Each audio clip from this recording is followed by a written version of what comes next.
Alors, pour commencer, et ça va être assez informel, je vais passer de l'un à l'autre des deux membres du jury, but I'd like to begin by asking you, Maristella, just how the idea for this exhibition came about. And I could ask this to Tom later, but were you working collaboratively, you two, or separately, and somehow your two projects came together? What's the genesis, if you like, of this exhibition?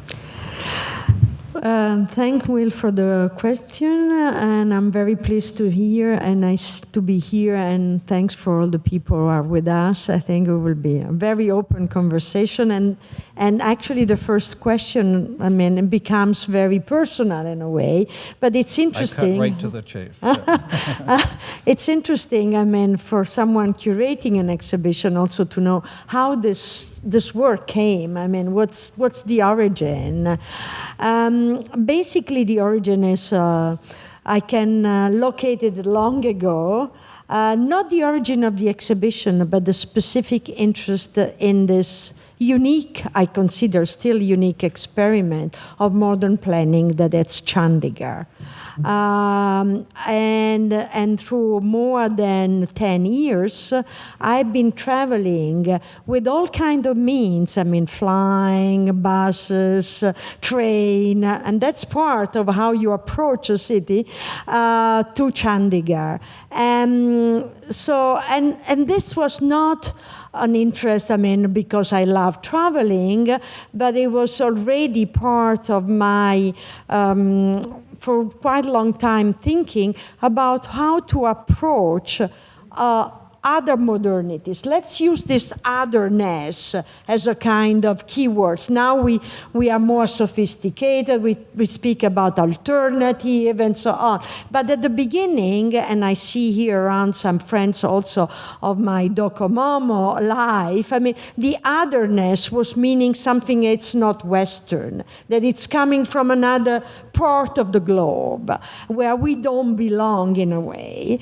And so my interest was in this other modernities where other actors were entering the scene, the scenario. And basically the actors in this case was Pierre Jeanneret.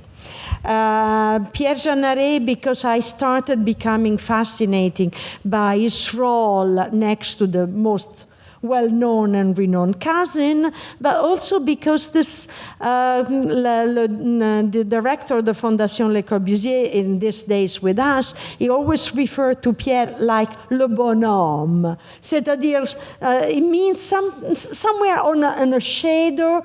Fabrizio recently used a word that I really like very much. I can quote, an underdog. I mean, someone who's there. I mean, the fatigue of the daily work, and where is he staying? So the interest, it's about Chandigarh and Pierre Jeanneret, to the point that I pursued to the point to find, finally, the Pierre Jeanneret archive, well kept, in a way, in a beautiful flat in Geneva, and to the point to assure that, make it clear that at a certain moment the archive could be donated or anyhow reach it's a long story, reach the CCA. So, I mean, I started from these two positions. I mean, Chandigarh has a city of the second half of the 20th century, the modern city. In a way, I started with the idea of the model city. Now I have a different approach, but that's the beginning. And Pierre Jeanneret. So those are the two poles. Okay, well, we'll come back to some of the, particularly interested in what you were saying about alternative modernities. But so I'm going to turn now to you, Takashi. What was your first encounter with, you had never been to Chandigarh, right, before you did the photograph. So how do you begin a project like this? When you arrive in a city you've never been, what do you look for? Actually, I have been photographing some lot of kind of Le Corbusier's work, like Cap Martins and then Longchamps, and then of course Savoie. And then my first interesting to go to Chandigarh is it's about Corbusier's work. Chandigarh is quite difficult to go to there, even especially for Japanese people, because 10 years ago, people cannot go to the Chandigarh because some problem, conflict with Pakistan or something like that. So it's a kind of dream to go to Chandigarh. But when you look at your photographs, which are in the exhibit, mostly we don't see buildings, we see people. So I'm just curious, when you arrived there, were there things that surprised you, or did you sort of realize that you were going to photograph things different from what you might have predicted? You said there are no people? In your photographs, yeah. But I think there are some people. There are people. No, I'm saying that it's full of people and not many buildings. Ito's photographs is no people. Well, I'm going to grill her about that a little later on. But so because you said you're interested in the Corbusier's architecture, but what I see are streets and people and so on. So I'm just wondering if your discovery of the city when you arrived there made you change your mind about how you might approach your photography. Actually, I've been to New Delhi and then also south of India a couple of times, and then so it's familiar to people. Really chaotic people go around the city in India, and then but in Chandigarh, to me it's very slightly different.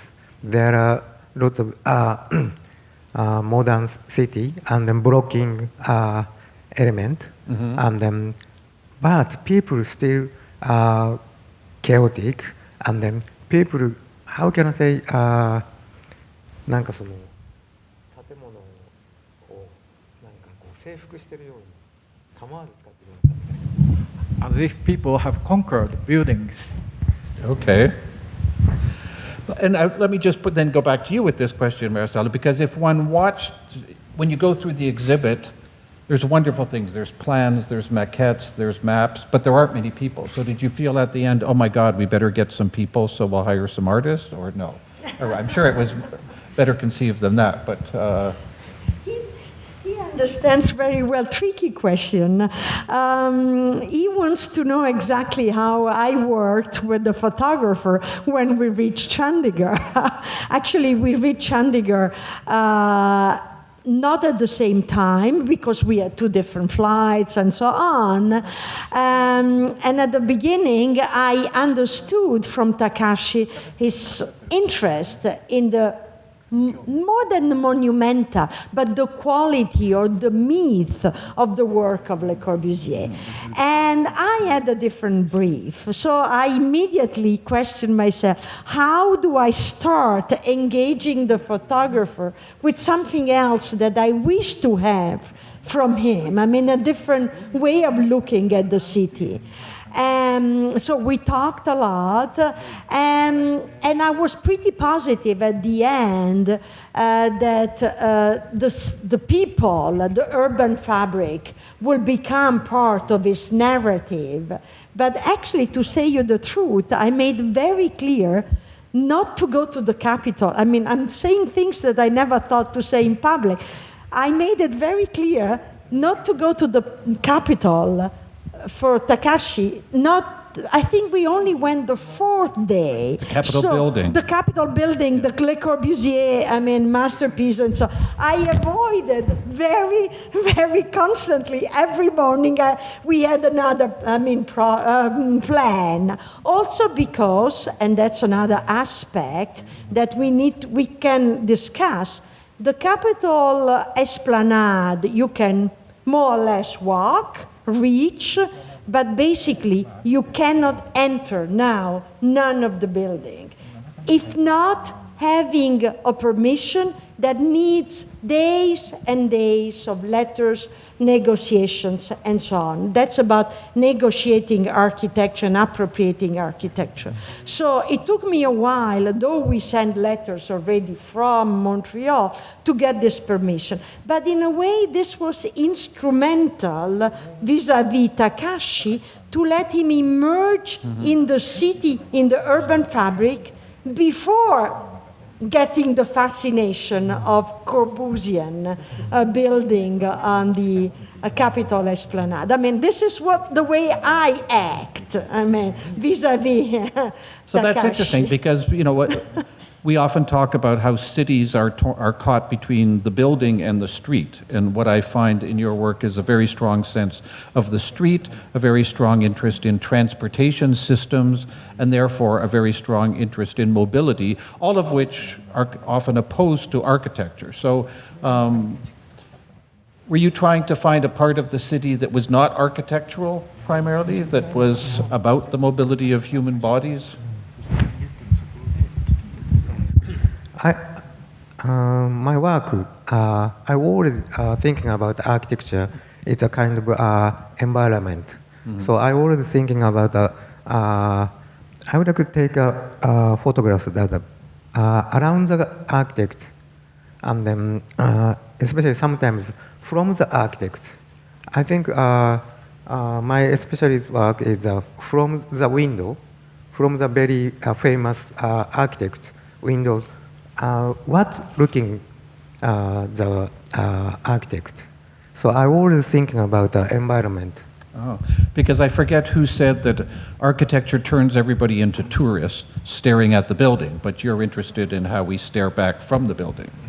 And I think that's very interesting. Let me get back, because you, Fabrizio mentioned at the beginning that you want to save modern architecture. I want to say. So, and you It's a mentioned, mission. well, you mentioned the whole idea of, one talks a lot in study of cinema, literature now about alternative or alternate modernities, excuse me. And so, I mean, are all these projects of the post-World War II period, are they alternate modernities, or are they really just the continuing the playing out of the modern project as we might normally think of it as beginning between the two world wars and continuing on? I mean, is it a parallel tradition, or is it the unfolding, the final unfolding perhaps of the modern tradition?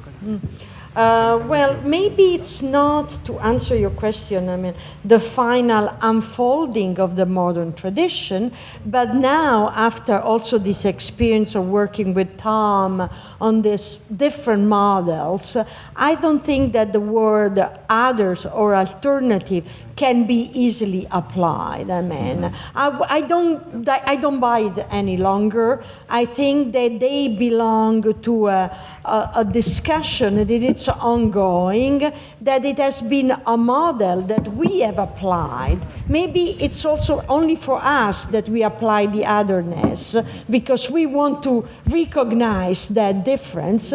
But in fact, I don't think that the alternative, I don't see any alternative right now in Chandigarh, not even in Casablanca. I see that there are a way of developing ideas that might be different because the conditions are totally different.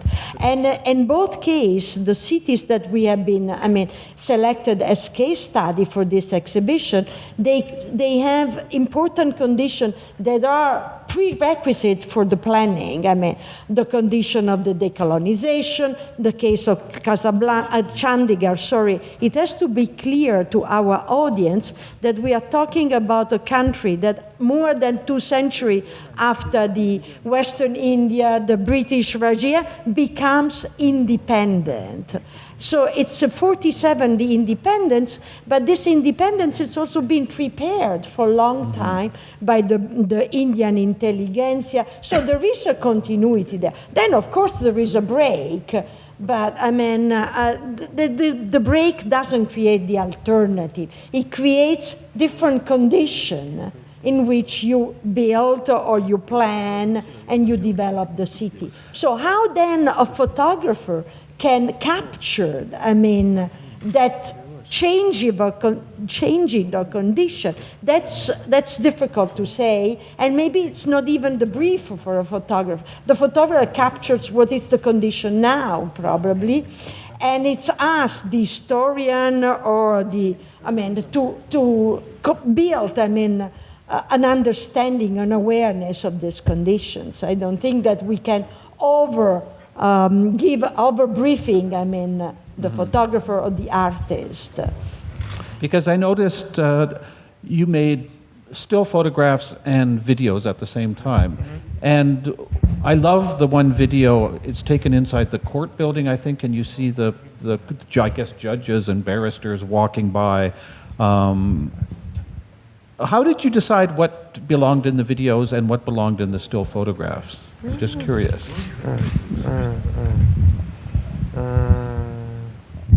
It's hard to say, but ちょっと質問と違うかもしれないんですけど。It's a bit difficult to answer, however. We have all the time in the world. そうその前にその写真 Before answering your question, その知らない都市に行って写真を撮ることについてその歴史的なことを完全に理解してないくて行ったんですけど I went there without having any historical background as a knowledge before going there. 写真の面白いところは But what's interesting with photographs, そこを理解しなくても必ず何か映るんですよ。what's interesting is that you may take pictures without having any prior knowledge about the city that you visit. でもその分僕の方がオープンな気持ちにしていて。That was good in the sense that I was open to that. で、僕の技術的なことを言うと、Technically speaking, 必ず大体三脚を使うんです。I use a tripod. で、水平垂直を必ず出すようにして。And to me, what's important is horizontal and also perpendicular. そこはなんかこうストレートにしといて、入ってくるものを Those two portions are straight. で入ってくるものを受け止めようと。And what comes inside, I take it just straight. Okay, very interesting. Because I was asking myself as I looked at your photographs, did you gradually come to be oriented towards the city, or were you always estranged? And do your photographs capture that estrangement, or did they reveal a slow process of orientation, if that makes any sense? それはすごく重要なことだった。Your question is very important, yes. マリステラがそういうふうにしてくれたのがすごい重要。 It's thanks to Maristella. It has made it this way. でだんだんやっぱり発見していったんだ。 And I think I discovered more and more as time went by. でビデオを見せてたバスターミナル。 For instance, in the video, you see a bus terminal. あれも最初からそう撮ろうと思ってたわけじゃなくて。It was not my intention at first to make a video of that. 日々暮らしていってどんどん慣れていくにつれて、朝から晩まで撮ろうっていうふうに最終的になりました。 Towards the end of my stay, ultimately, I thought that it would be interesting to take different scenes of the different times of the day. That's the reason why I took it. So when you visited, I mean, you have your interest obviously in the moment in which these projects are built, but you're going there, 50, 60 years later. So how do you read? How is the original project legible? I mean, I always remembered of this line by Félix Torres, who was a French art critic in the 1980s. He said, "Le futur est vieilli," the future is aged. And the future of the 1950s and 60s has obviously aged. Are you interested in that aging, or do you want to sort of get behind it to find the original project, the buildings and so on? No, I'm interested, in the aging, definitely. Because if you want to look at this at the city, not as an alternative, and we already discussed it, but as living and continuity. I mean, the aging is essential.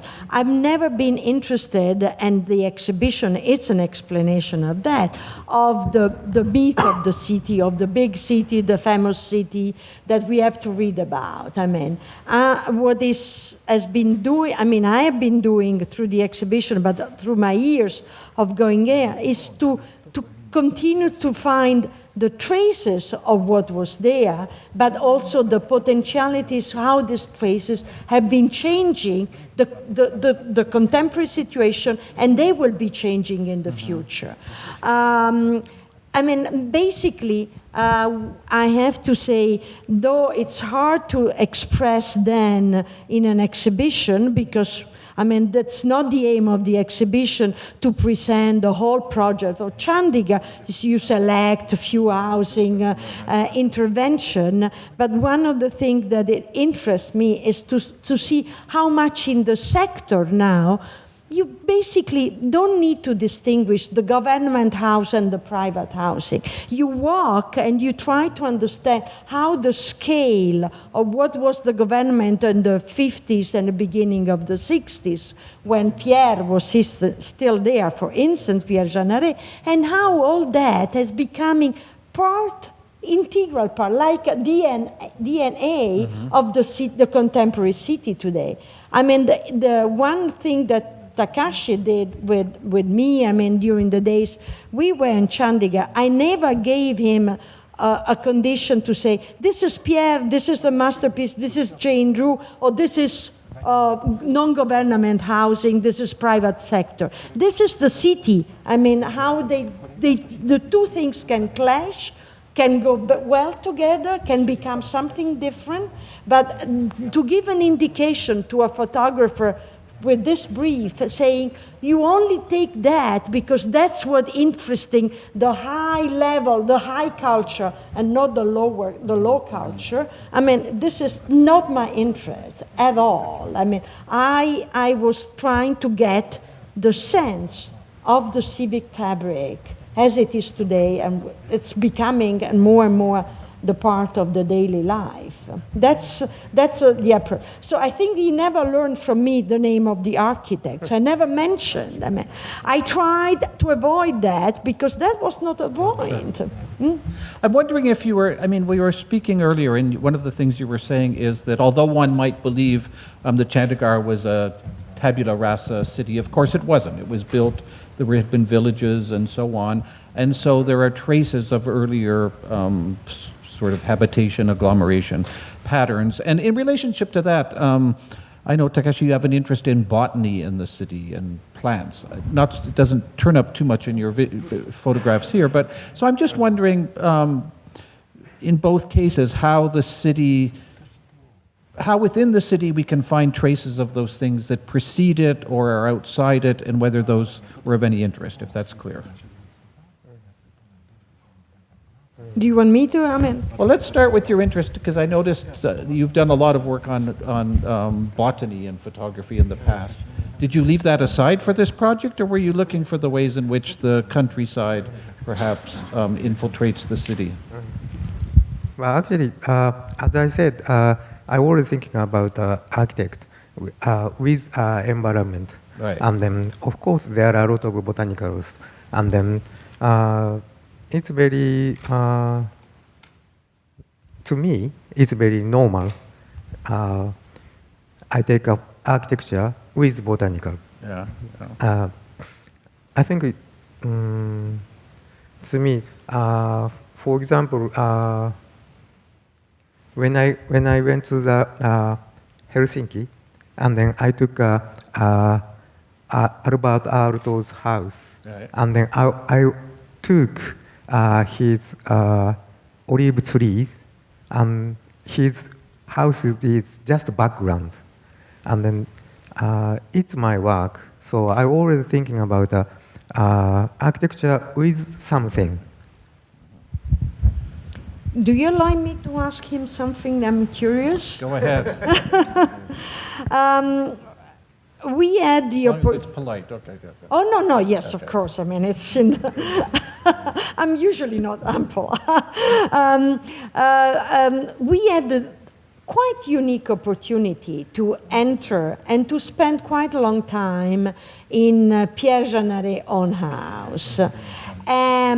Which is now, I mean, speaking about conservation of 20th century architecture, it's in a poor state, I mean, and it's really in a state of decay. And they have to decide what to do before it's collapsing and so on. And also, vegetation, it's very much taking, I mean, growing everywhere, taking the part. Pierre had designed the whole garden, and the whole garden has disappeared, but you still see the traces. I wish to ask, and I noticed that he took a lot of pictures, and those pictures will be also part of the publication. So I never had the opportunity to ask Takashi, why was he so taken by that visit? I mean, what was there that was fascinating? The fabric, the spirit of the bonhomme, if it's there, and something else. そこを出せます？ Would you please put the slide on the screen? Pierre Jeanneret's section. Pierre Jeanneret, the section.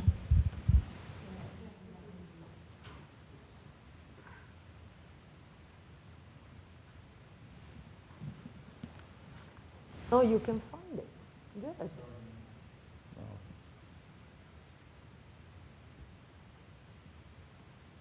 You're almost there. Here.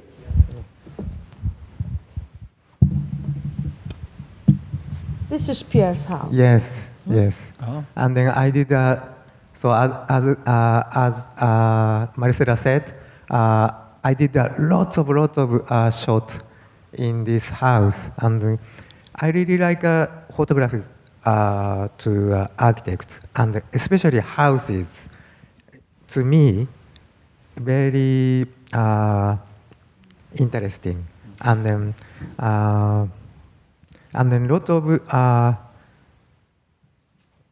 lot of stories in houses, of course. And then this window, this room, somebody said to me, May Corbusier stayed here in Jeanneret's house. And then this window, this view, May Corbusier look down to the gardens. So, as I said, I always thinking about from the architecture to the people see what kind of landscapes. I think it's very interesting to me. So this is a kind of view from the Corbusier's side. So, and then also every single detail is so good. Yeah. So fascinating. So I would like to stay much longer. Satisfied with this? Well, yes. Okay. I think that when we saw his pictures, where is Albert? I don't see it. We got the feeling. I mean, we understood that the window was important. That's why we selected also the window for the publication. And now he's confirming, I mean, that the idea of looking through the window is one of the essential features in his photographic work, I mean, and that's interesting. But is that kind of window an essentially modernist kind of window, or is there something modernist in the experience of looking through that window?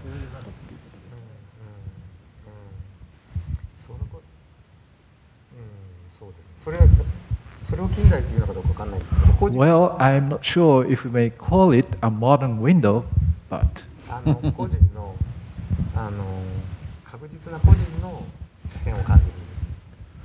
but we may feel a personal viewpoint from there. Okay. I'm going to go back to you, and I'm going to ask, because you mentioned earlier some of the, it's kind of extraordinary confluence of conditions that made this project possible. It's the end of World War II. It's the United Nations. It's decolonialization. It's the movement of people from the countryside to cities. And those are, at some level, separate. I mean, they're obviously interrelated. So which of those factors do you think is the key, the most important in making possible massive projects like the ones you look at in this exhibition? In the specific case of Chandigarh, I think it is the political condition that drives, I mean, it's the driving force.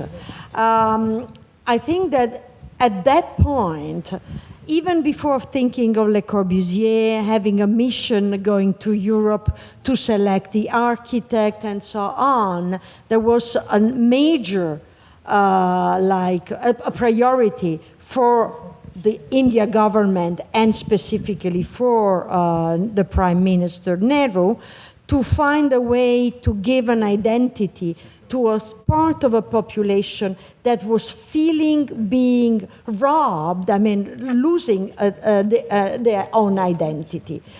And a specific case, I mean, of the population, because we always think, oh, this is Hindu people that left Pakistan and the Muslim went to Pakistan. So that's the idea we have of the partition. That's correct, but we are in a specific region of the Indian subcontinent, where in Punjabi, where basically the large majority of the population is Sikh. And the major city, the sacred city of the Sikh religion and so on, is in Punjab, and it's Amritsar. It's only 18 kilometers out of the Pakistan border. So, I mean, for various reasons, it was absolutely priority to allow that specific condition to be represented also either in a kind of identity through the building and the foundation of the city. Also, there are economic conditions. Punjab is one of the richest region in India in terms of agriculture. The better you allow the condition of that region to become part of the, in a sense of identity, of the subcontinent, Indian subcontinent history, I mean, this is an extra value you add. But you're talking about the local condition. Yeah. But of course, when we look at the maps in the exhibit that show the influence of architects, of funders, we see this kind of the replication of these projects around the world. And this is a question I'll also ask to Tom in the second half. So what is the relationship between transnational expertise, these big name architects, the United Nations on the one hand, and local knowledge on the other, and local needs and traditions? Very good question. I mean, I think that basically, I think that this is both a prerequisite, but also the essentiality of those projects. I mean, if you look at this map from, let's say, theoretically, you see the network and so on, but you have to think, I mean, like, those architects, they reach the place, and sometimes they don't reach the place for 1 or 2 days. They become partly resident for a certain time. So they become part of, I mean, through this residency, part of the inside condition. And I think that you don't have to see it this transnational, like, I mean, it's a different transnational of the global architect of today. You can take a flight, and you fly tonight to Abu Dhabi. You stay tomorrow morning, and because of time difference, the next day you are in Paris. I mean, I think that what the transnationality we are talking is about moving with your culture in a condition where your expertise become parts of a different condition. And I think that this, I mean, displacing of the knowledge and the way you become part of something else is what the maps and the action at that time is. So there are even different velocities of modernity and so on that we've gone through. Okay, that's interesting. I guess we should wrap up the first part fairly soon. So can I just ask one more question? Takashi, and this is going to be a totally different question, but I'm going to profit from you being here to ask one that interests me. What is the best thing photography can do in relationship to cities? Can it reveal them? Can it animate them? Can it betray them? Can it investigate them? Can it aestheticize them? I just wonder what kind of ideas you have.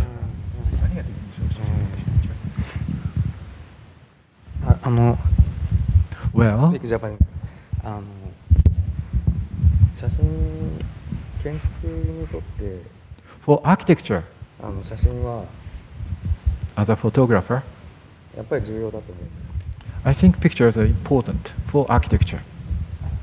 この人たちみたいに世界中の建築を見て回れる人っていうのは少ないわけですし、 There are not too many people like you who have the opportunity to go around the world to see different architecture.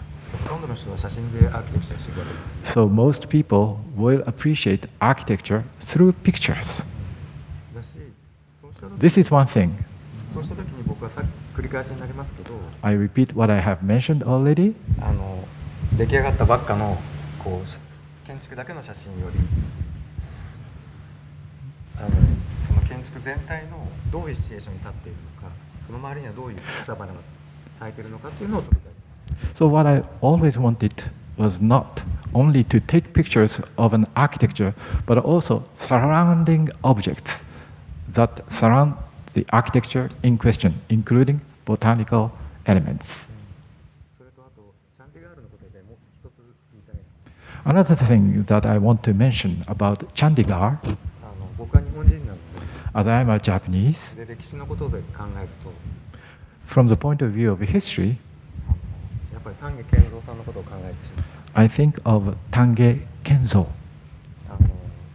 若い丹下さんがチャンディガールを見ていて、 When he was young, he saw Chandigarh. もちろんコルビジェに憧れて建築家になったわけですけど、 Of course, he became an architect, thinking of Le Corbusier. そのチャンディガールが出来上がったのとほぼ同時ぐらいに日本でもいっぱいいい建築を作りました。 And Mr. Tange made a lot of good architecture in Japan at the same time of the construction of Chandigarh. で僕ちょうど今年丹下の建築をいっぱい撮りました。 And this year, I have the opportunity to take a lot of pictures of the works of Mr. Tange. それでいっぱいそのチャンディガールから丹下さんが影響を受けたっていうのもすごくいろいろ発見しました。 And through my work, I have discovered that Mr. Tange has been influenced a lot by Chandigarh.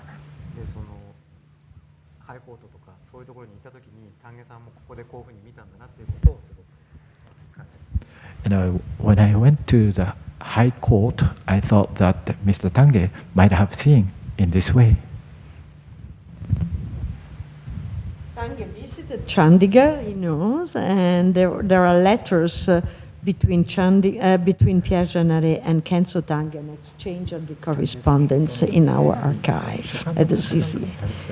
Takashi went for the first time to the city that he was photographing, whereas you, I think, have a longer history with Casablanca.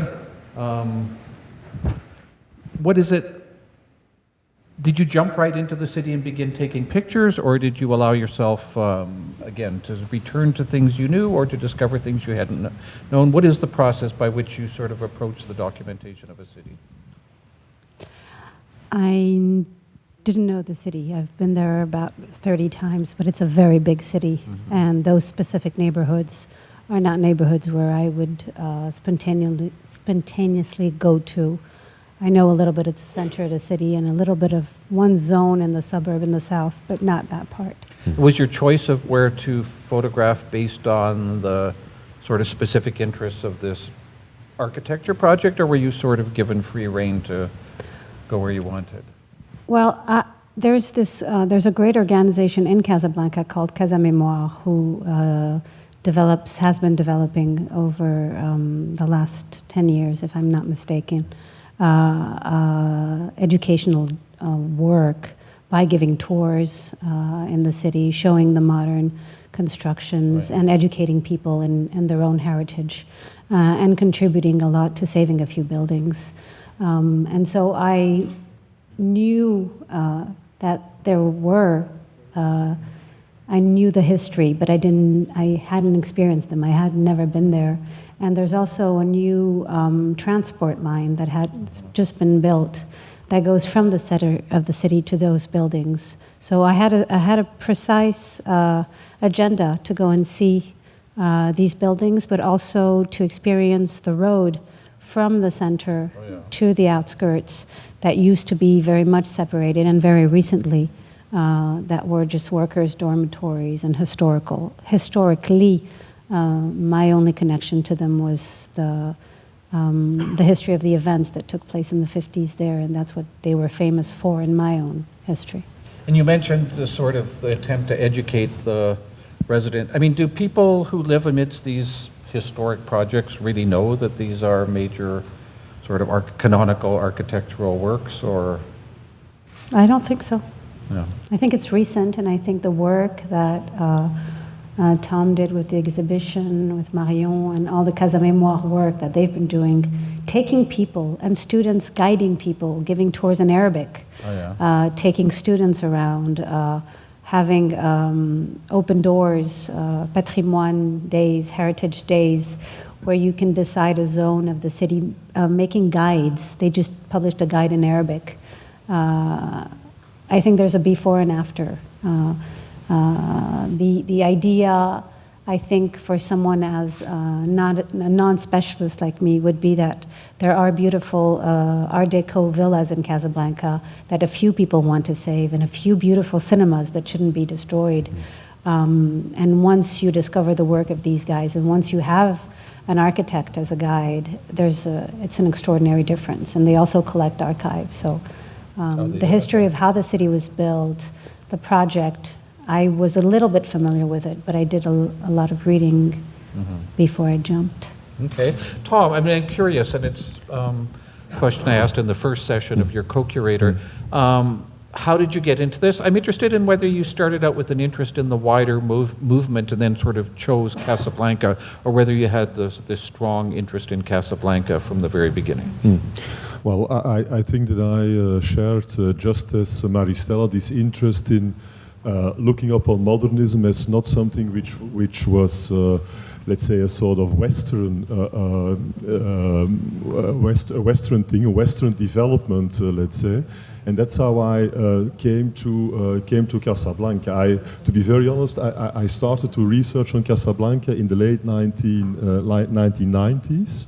1997 to be precise, and I knew this architecture through one canonical image in an architectural history book, let's say. And I said, well, there is something there. This is indeed reflecting a different sort of modernist attitude, let's say. Let's try to go and find out what this is about. And then I can, I think, confirm the story that Yto already started to tell. At the time, nobody in Casablanca really knew where these neighborhoods and when these particular projects were.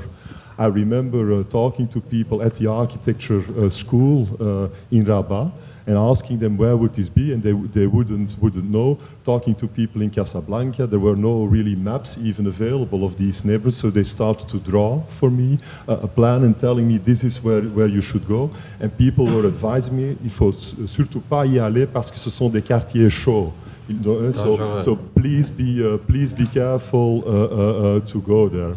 And then I think that my biggest surprise, let's say, came from being there, because of course I realized not only that these were fantastic buildings. I was specifically looking at the Carrière Centrale and the vertical buildings in the Carrière Centrale, but I started to realize, wow, this is part of a much bigger urban project in which indeed not only these three buildings play a very important role, but this is really about a vision of the city, a very, very particular vision of the city, and that became indeed my long-term interest, let's say, and I've been, doing research also together with the people of Casa Mémoire and so on for a longer time over there. I mean, because you mentioned the Art Deco buildings, and I can imagine that there's also sort of there are colonialist buildings that are much more the object of nostalgia, either both for the locals and perhaps for tourists. But is there any kind of nostalgia for the sort of great works of the decolonialization period, or is that sort of either too new or too run down? I'm just curious. I'm sorry. Sorry. I don't know if the great works of the decolonization 'Cause there are period. If you ask me, I can't name five. I wouldn't be able to. I can tell you a few in Tangier. Yeah. There's the Kafrad building that I like very much, which is, or our airport. Yeah. That is also made of concrete and wood and looks like, but it's, I think my personal experience in looking at architecture comes from the rejection of what is built today over the last 10 years. And I think it's also a parallel movement also in Tangier, where there's an incredible development of A rejection of construction. what's built in the last 10 years? Yes. Or, yeah, okay. And the And how idea would to you look for characterize that? something, well, there's this enormous boom in giving the land to construct for public housing, and an important need for that. And so agricultural lands around the city have been given away for almost no money to developers. That's the only thing that really grows in terms of development. It's the developers' work of transforming the landscape and really destroying it. And seeing all these ugly constructions everywhere have been growing very recently, and the form of the city changing, I think I started looking at what were the landmarks that counted. In Tangier and in Casablanca, we don't name the streets by their names, because the names changed. There were the French names, and there's the local names, but then there's the landmarks. So even the neighborhoods, when you're looking for Carrière Centrale, you don't say Carrière. You say the name of the neighborhood, which is another, there's probably a seed, a marabout in the area. The naming counts, and the visual literacy also is something I wanted to say a few words about. Going with an architect is something completely different, because you can't read what's going on, and you can't see the layers in the same way.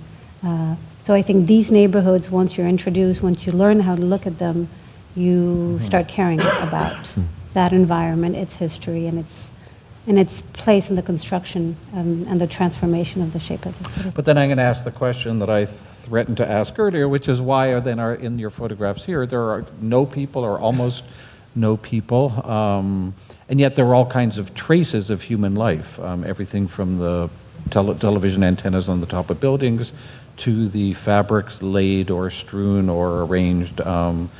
And so I'm interested in what you wanted to document in the city in the photographs you did for this work. The question you asked earlier about what photography can do, I think I'll answer that one. I'm not sure photography can do a lot alone. I need words. I work with words a lot. And I think it's a part of this project. It can't stand alone. I rarely do portraits. That's just one way I work. But there are people. They're very present to me. They're traces. A lot of the things I wanted to picture in the idea of appropriation, because that's something that comes back a lot as an interest for the urbanist project in the beginning, for the idea of what was expected from the population. It's also an interesting concept in art and contemporary art. So, and also me being Moroccan, I had to go to this huge city, which is Casablanca. I'm from the north. This is like going to the capital. This is a scary city for a girl from the north. And also from my mostly more, I forgot what I was going to say. Yeah, the idea of appropriation, I thought that the idea of the traces and the drawings from Mécochar's book, Le Roman d'une Ville, a book on Casablanca, I had a few hints of places where I would like to go. And I think his idea of romanticizing the taste for art in poor slums, I think was extraordinarily inspiring. But maybe I'll come back to this. So let me go over to you, and we chatted a little bit, well, a little tiny bit, and I'm interested in why this moment? Because, you know, one could look at those maps that show sort of the world out of New York, out of the United Nations headquarters, come all these lines that go all over the world, and architects are traveling with these projects. And one's temptation nowadays might be to say, wow, that's just imperialism at work or Americanization. And yet, obviously, there's some radical impulse and maybe even a kind of radical realization that's gone on in these things, and maybe seeing it as American imperialism in 2013 doesn't quite get what was going on during this period. I just wonder if you could say something about this context and how we read politically this moment, this period. Well, it's obviously a very complex moment for Morocco. This is indeed the end of the protectorate that we're talking about, and the end of the protectorate is indeed a moment when Moroccan people, their voices are very strongly heard, let's say. They're on the streets, they're protesting in the neighborhoods that we are discussing. The Carrière Centrale neighborhood is one of these, let's say, points of intensity where nationalist movements are very, very strongly articulated. And one of the hypotheses that we've held is in the show, let's say, one of the narratives that we've been developing is that obviously Ecochar is working for the protectorate, but just the sheer fact that these people are on the street, letting their voices heard and so on, makes that he of course can't think about them as numbers, as they would have been doing before, as sort of mute subjects which are there and for which you can plan whatever you feel like. So I think even when you look in the analysis that Ecochar is making, the big grid that we have in the show, you will see that there are certain photographs of the bidonville where the flags of nationalism are literally raised, and he's depicting that and he's showing that. And obviously, I mean, I don't want to downplay, let's say, the colonial attitude that is part of the venture of Ecochar, but there seems to be at the same time a certain kind of engagement, a certain kind of understanding with the people who are living in the bidonville as well. And well, of course, it's difficult to assess right now if this was an honest engagement or, as Yto and myself have been discussing before, if this was pacification, because that's, of course, what the big state project and the big colonial project was about for France as well. But I do think that when we look at the documents, that there is a certain kind of engagement, a certain kind of, understanding, let's say, of what was living there, and understanding that these people couldn't be reduced to numbers, couldn't be reduced to standards or norms, but that one had to plan differently. Well, you said it's both, as he was saying, that it's both the pacification and a kind of empowerment. Do you want to say more about that? Yes, I think what I see in these images, those that I made, that are incomplete, is the absence of violence. I mean, these territories until today are places connected to form of historically insurrections, historically emancipation. I was looking for information on a database and I looked for the word massacre, and it was a wrong idea to look for massacre in Carrière Centrale. Massacre was the point of view of the independence movement. In the database in the European and American press, the word is riots or Morocco in danger or losing Morocco. So what I mean is that I think it was a double movement. They were losing Morocco, and Moroccans were gaining independence, and they knew it. Mm-hmm. And the individuals that were questioned started to count, even for themselves. Yes. I think this is what the 40s and 50s, since the Daïr Berber until, and that's what, in this commission, what's interesting is that you lift a little piece and you start working on a project, and then you see that all the elements that can be missing are interesting to work and articulate together, and that's why I'm going to continue to work on this. Oh, you are? Yeah. I would like to add something to that, because indeed this is, as you are raising, a very, very complex story, because what we see that after independence, so in 56 Morocco is becoming independent, that a lot of the architects and urban planners, they continue to work there.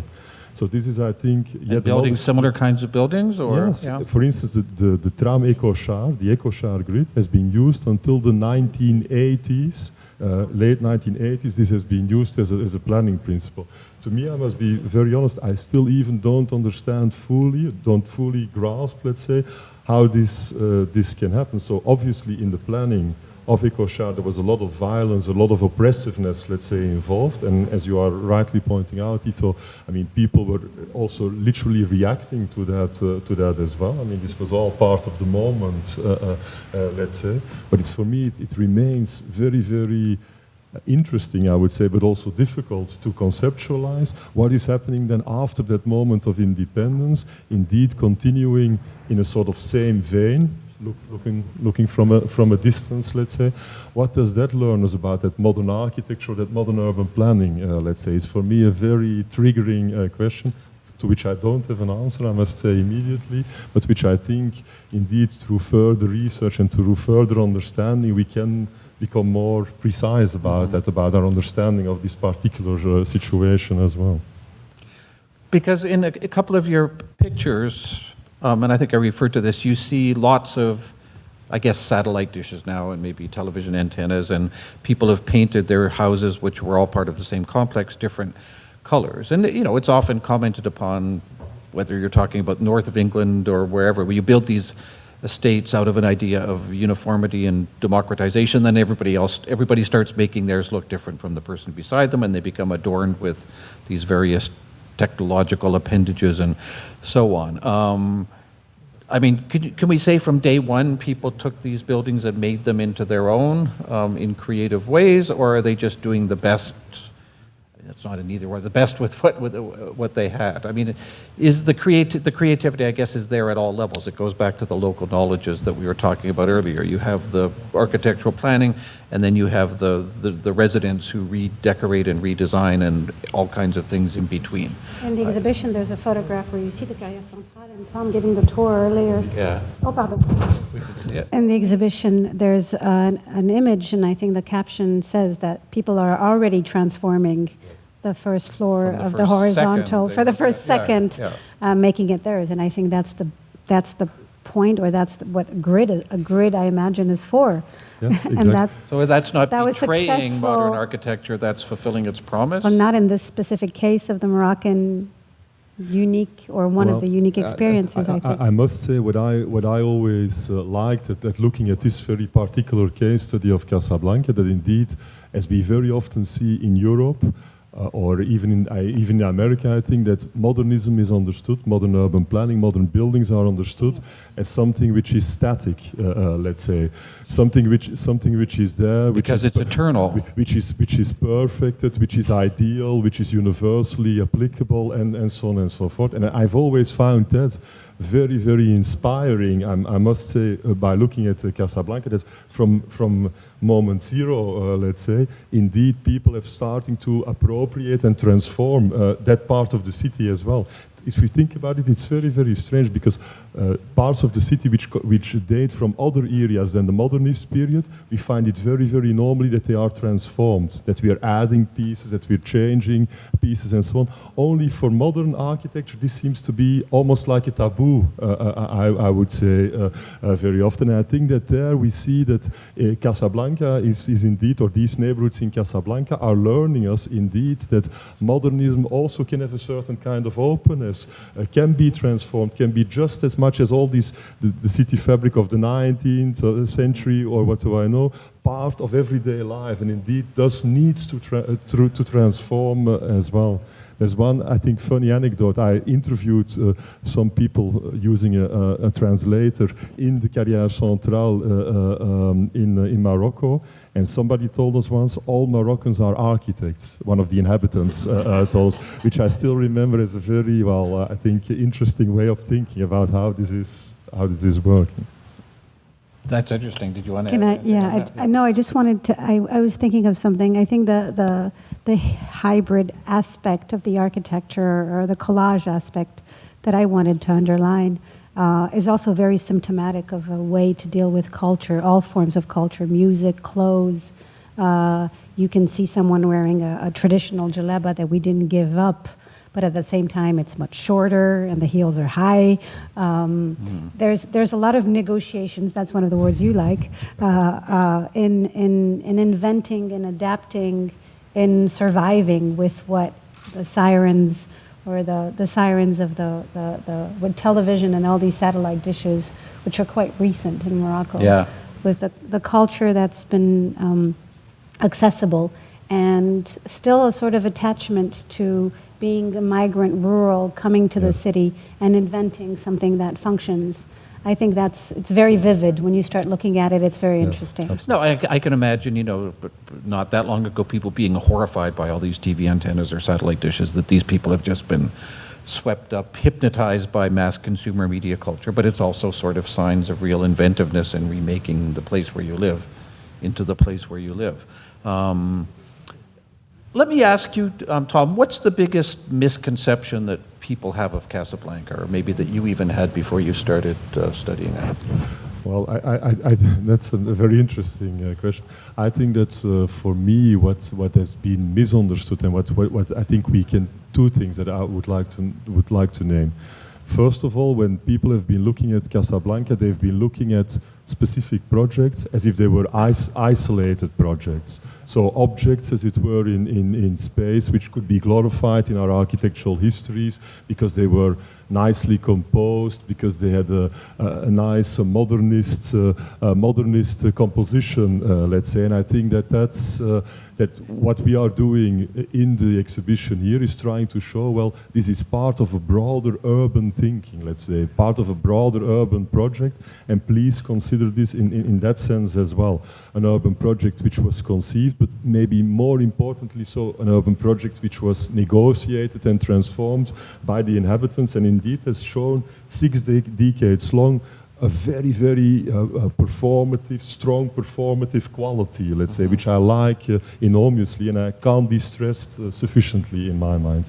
And then the second thing, and this is not only the case for Casablanca, but also for Chandigarh, these cities or these neighborhoods, they've been looked upon as the result of a single author designing all this. And I think that what we try to do in the exhibition, and our title is very, very strongly referring to that, is to show... Remind us of the title, it's so long.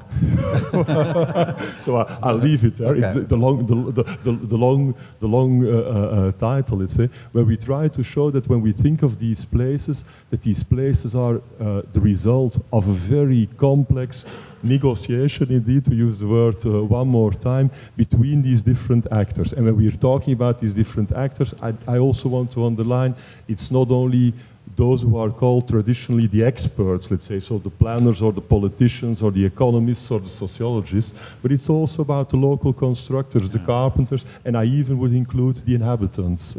So I think that that's a very important aspect to convey to all of you who are here today, that when we start to conceptualize these urban environments, we need to dare almost, I would like to say, to conceptualize them in their complexity, in their negotiating character, as it's. But I would agree that one of the things that comes across is the wonder of human creativity. But this is also an exhibit that's very much about large-scale, highly bureaucratized projects. I mean, when you go in, what you find are these huge UN publications and so on, which is quite amazing and interesting, but it's not necessarily the most, it's not exactly eye candy, shall we put it that way, in terms of, so how did you conceive of an exhibit that would convey, I think, this very important point, which is these were massively collective, collaborative institutional projects, and on the other hand, they were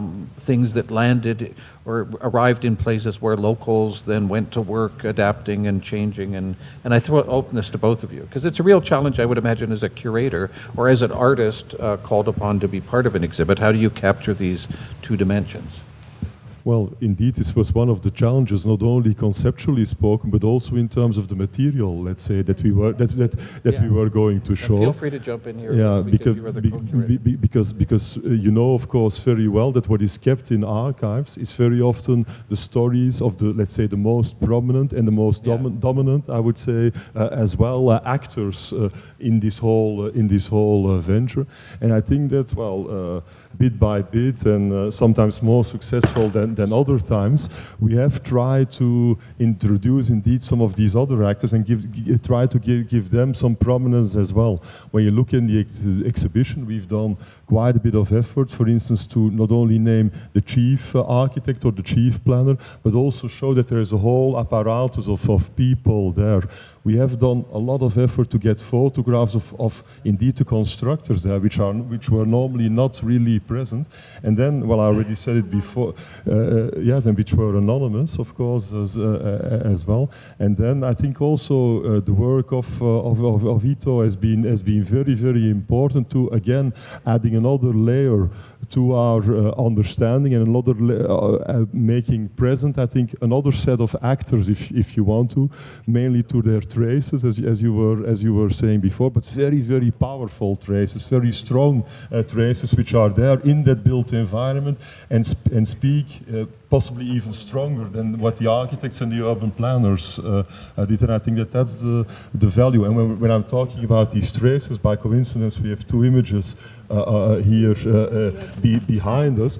These traces are not only traces in the sense of graffiti or so on, but they are also traces in the sense of the green, because even if you look very carefully to the plants and so on, you will see that these plants are not the plants that the planners were planned or were imagining, let's say, but are indeed the inhabitants coming often from these rural areas to these new urban neighborhoods, and indeed until today continuing a certain kind of engagement through planting, let's say, in these neighborhoods. And I know that Yto was from the very beginning very fascinated by that as well. And I think that shows from her work. Because this question, you may be able to build buildings out of nowhere, but I mean, you can't build people out of nowhere, and people arrive from the country, they bring with them their habits, their taste, and they bring with them plants and seeds and grains and so on. Is that one of the things that interests you, is that sort of permeability between nature and the urban? No, not in that sense. I think what I was attracted to is the fact that the questions that are raised in the plans and map and conversations I came across looking at the 1940s and 50s project are exactly the same one today at a different scale. Oh, yeah. And that's incredible. The same words, the same good intentions, the same civilization mission. Mm-hmm. The today's government, with the same neighborhoods, that just shifted, grew, of course, exponentially. And I thought the detour of the history, or what I could learn in my quest for visual literacy, if that means anything, I could learn something from going there about today. What point did you come in on this project? Was were all the other materials already kind of curated and decided, and you had access to them, or did you sort of have free rein to go off and? No, actually, no. We had quite a free options. Early conversation. But also, I have to. Tom mentioned. One way to expose. To exhibit that high level of negotiation. About with the condition and the planners and so on. It's also to allow in an exhibition to some documents that you don't really expect every time to be there. And you force also your visitor to say, okay, but what do I have here? This is a thick report, it's all written, there are not even one image. Am I supposed to read, or do I have to understand something out of this? Why we sometimes, this is part of curating, you may be blind, or, you do that purposely. You say, okay, but this is a stuff no one will read. This is stuff that those are documents that are relevant really to show the way how those conditions are not only prerequisite, but they are there. And without the condition, nothing will happen. You asked us, at a certain point in front of a map, what about if United Nations was not, at that time, starting this all action? Would the world, be gone in a different way, So the fact of showing the relevance of that, I think it's curatorial, a strong curatorial statement. I mean, this is the way I worked with, also with Tom. Can I add just something? I think also all those documents are highly inspirational for artists. I worked with this fictional character. I have a bureaucrat. I wrote a book called A Guide to Trees for Governors and Gardeners, where I have this fictional bureaucrat that plans a city for an official visit and plans an urban transformation of the city. So for me, all this documentation, and historically in Moroccan literature, there's also a book called Agadir by Mohammed Khardin, who, after the 1960 earthquake, visits the city, and his main question is, what should they do? Should they rebuild the city the way it was? Should they wipe it off, keep it the way it is, and reinvent a new city? And I think all those questions, which have a great resonance into what has been done today in Morocco, is quite important for the political action and for the way we can work into producing documents that can be interesting between fiction and reality. Okay. Maybe I can add to that. I think that both Maristella and myself, we've been visiting these two cities quite regularly, and I mean Chandigarh and Casablanca. And I think that also for us, one of the ambitions that we had with this exhibition is that we see that a lot of the new urban development is happening in completely different ways. Yto, you were already referring to that in the Casablanca case as well. You see a lot of enclaving, let's say, very monofunctional entities which are just added up, and this is called urban development, let's say. Yes, and it is of course completely the opposite. And in that sense, I think maybe believe not that these experiments, of course, can function as models to be repeated or to be mimicked or whatsoever, but they do point to certain aspects or issues which are very important and could be indeed reconsidered today. Indeed, the idea of a city which is a more inclusive city, or indeed the importance of public spaces, which are also so present in Yto's photographs, and which he, I think, showed very intensively to us in the exhibition as well. I think that these are, in some kind of way, issues or perspectives which indeed could be of utmost importance today, because in Casablanca they are discussing villes sans bidonville, for instance, or not only in Casablanca, in the whole of Morocco. That's a big problem. Today, 2013, they are still discussing that as they were doing in 1953.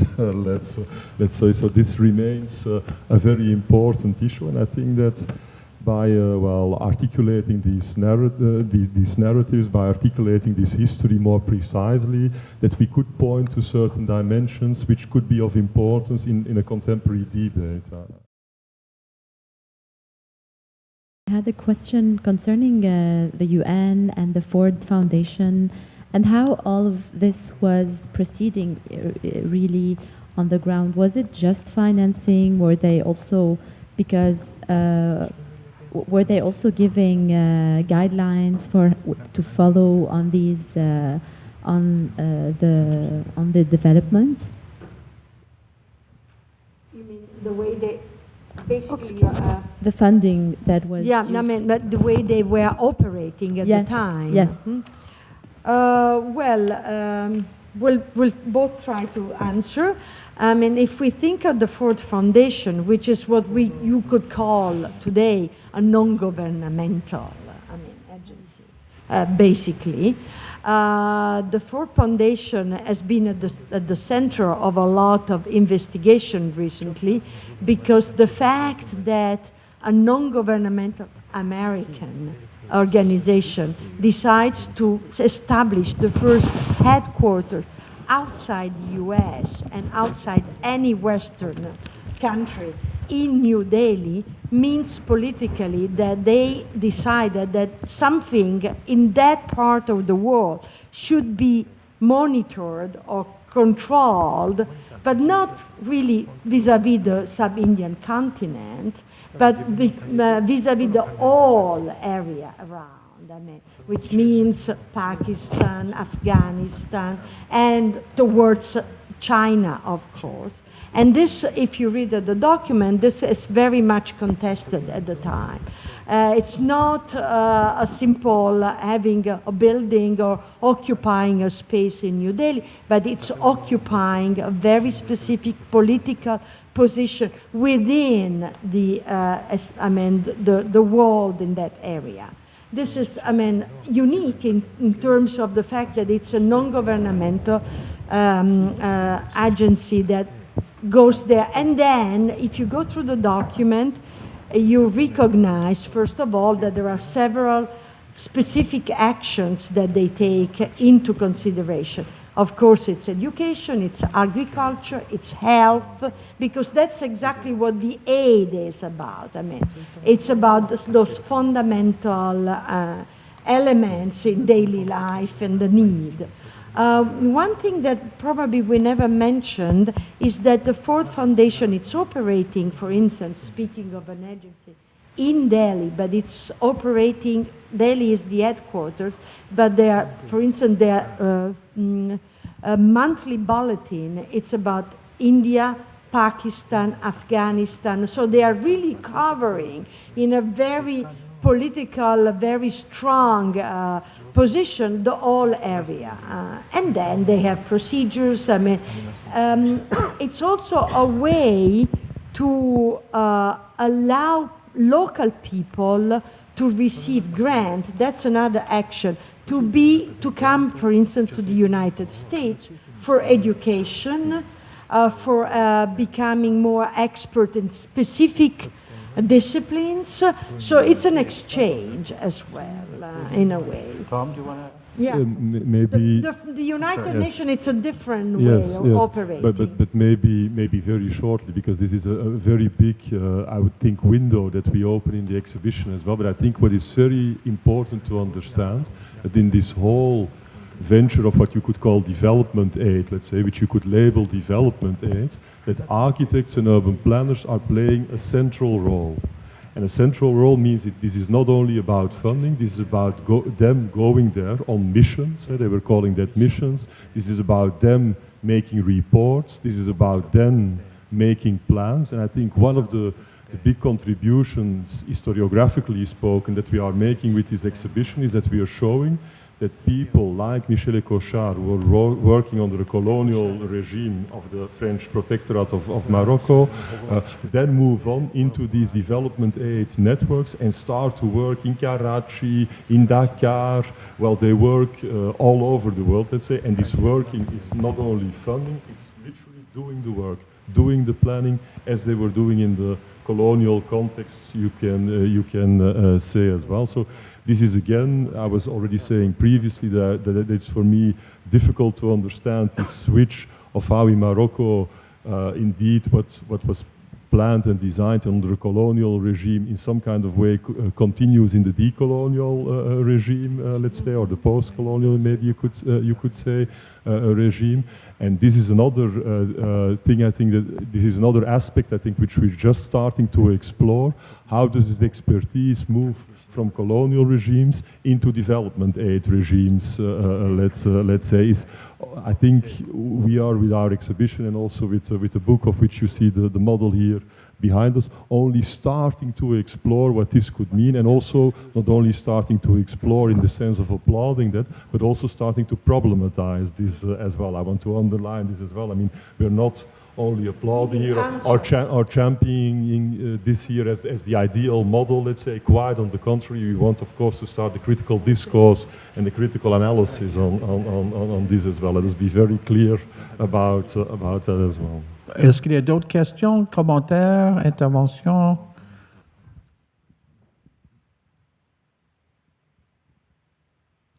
Oui, ma question portera plus sur Casablanca parce que c'est en fait la partie de l'exposition que j'ai pu regarder avec le plus d'attention depuis l'ouverture hier soir. Et aussi, étant donné le fait que vous avez insisté sur la dimension dynamique de l'architecture moderne, que ce n'est pas des objets statiques finis une fois pour toutes, qui doit en fait refléter l'intention, soi-disant, de l'architecte. donc vous avez insisté sur l'appropriation par les habitants. Je voudrais savoir, en fait, donc sur l'appropriation physique, je voudrais savoir qu'en est-il de l'appropriation sociale? Est-ce que le mode de propriété de ces habitats est resté inchangé au cours du temps? Est-ce que, comment se fait, enfin, et en fonction de cela, comment se fait la gestion? Est-ce que cette gestion a changé? Ouais. Et aussi, est-ce que les habitants, leur profil socio-économique a-t-il évolué dans le temps? Donc, quelle est la dynamique sociale? Yes. If you will allow me, I will answer in English because I'm a little bit tired and then my French is not as good as it should be. Well, I think so. You're asking, I think, a very, very fundamental question because, of course, when you're talking about the transformation of dwellings in this sense, the question of of ownership is a central question. I think it's very good to know that in these neighborhoods of Ecochar, from a very early stage, there was quite a bit of these dwellings which were private property. So how did this go? You had, for instance, big state institutions like the railway companies. I'm just thinking of one example, who was indeed offering the possibility to his employees to acquire, but to acquire in the sense of giving it into property, certain of these plots or of these dwellings. Of these dwellings. And what do you see there? Because I've been doing quite a bit of research on that with my students as well. And this relates to the second part of your question. Did the composition of the families and the social formation of the families change? That what you see is that you see the notion of an extended family, which becomes very important. So the parents have had the possibility of buying the dwelling, the horizontal dwelling, and are then extending for the son and the brother to live. So that's one mechanism which is very, very strongly. And the other mechanism is that they start to extend in order to rent. So the original property becomes indeed also an economic means for the family as well. Now, of course, what I'm telling right now is only a part of the story, because the story is quite a complex story. Some of the buildings, they are still sort of collectively owned, let's say, but very, very few of them. And so the fact that you see in these neighborhoods that they are extended, if you look at this image, you see the horizontal city. Let me just point it out for you. You see the horizontal city, which is extended, vertically extended, and you see that the building next to it is also vertically extended, but in a completely different way. This can, of course, only happen because each of the dwellings, each of the plots is in private property, let's say. Peut-être une dernière question, last question.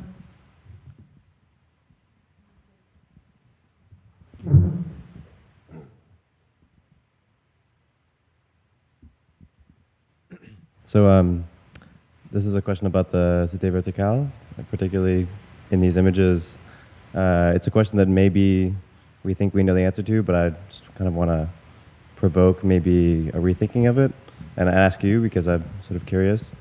Do you think that when these buildings were designed, because they were designed also a European version and a Jewish version and a Muslim version, but those weren't built, that they knew that this would happen, and that in effect that the buildings themselves were kind of framework or a scaffold as they were sort of done?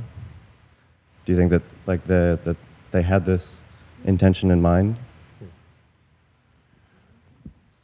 Yeah. So the question is, Yto, if we look at these buildings nowadays, that they are heavily transformed, and if this was part, if I may summarize, if this was part of the original conception of these buildings as well. Yeah, the answer is a little bit nuanced, I think, because it was from the very beginning. There was an idea that these buildings would have a certain kind of openness for appropriation, let's say, but the appropriation was always thought in a very light way. So what I've been able to figure out of what they were conceiving us is that a little part of the courtyard would be covered with a light construction, something like that. But of course, a very, you can say not a light, but a very hard version, I think, was what was really happening. And I think it's quite fascinating that even though this hard appropriation, this hard transformation has been happening, that some of the quality of these neighborhoods has been maintained. And I even think if you look at the two images that we have here behind us, your images, Yto, that they really show that these neighborhoods have a certain quality. And I think that one more time, this brings us back to the question of the public space, of the public dimension of these neighborhoods, which was on the forefront. And that's something that Chandigarh and Casablanca are sharing, richly and generously dimensioned, I would say. I mean, the story of the public space is completely different, but there is a certain generosity of public space in both of the cities, which I think explains, until a large extent, also the fact that they've been, well, successful is a big word, but that they've been able to perform with such an intensity in the past six decades, I would say, as well. Okay, I'd like to conclude by thanking our wonderful speakers, Takashi Homma, Yto Barrada, Tom Avermaete, and Maristella Casciato, and thank you all for coming.